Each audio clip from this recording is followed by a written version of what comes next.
And now, your weather authority. Welcome back, South Mississippi. We want to thank you for staying up with us. I mean, we're giving new meaning to burning the midnight oil here at News 25 tonight. Yeah, Grant, we sure are. Clock, luckily, on the screen right there for us. Yeah. 11:44 and counting. Not often that we're on air at this time, so I just want to make note of that. Talk about a night owl, man. Now's our chance to shine. Exactly. So let's go ahead and jump on into it. 11:44, almost 11:45 p.m. on your Monday evening. And the Golden Nugget Tower camera has a beautiful shot of the bridge out there right now. A few folks actually braving the bridge at the moment, and I say braving lightheartedly because it's a nice and beautiful night out there. So let's go ahead and jump right on into the radar. Nothing to see here. This is a lot of a different image compared to the last few days, as you see on your screen. 11:45 tonight on your Monday night, very different than your Sunday night, your Saturday night, and even your Friday night when we had thunderstorms in the area for all 3 evenings. Here's a look at temperatures across the area. Now temperatures dropping down into the 70s. This is something we haven't seen on a widespread scale in a few weeks.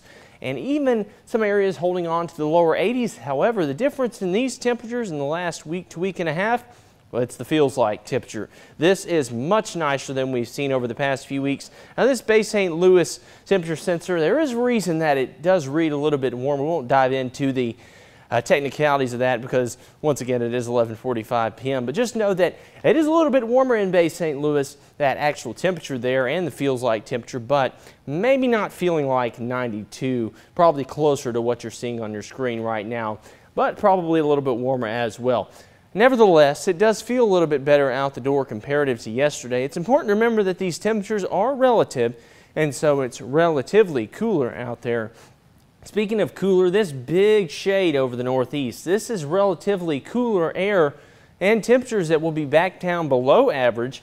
And then you move down to the south and west, this high pressure system here and its circulation, well, that's providing those areas warmer air than they saw last week. So we've got these areas here.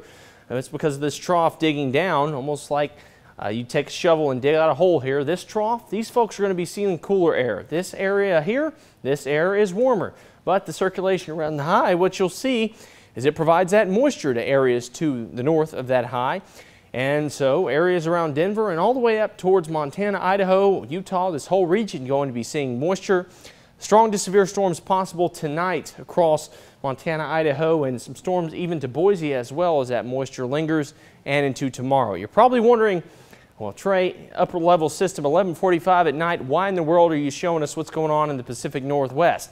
Well, it's because that upper level pattern does dive down, and the result of that, Grant, is really simple. A lot of technical jargon there.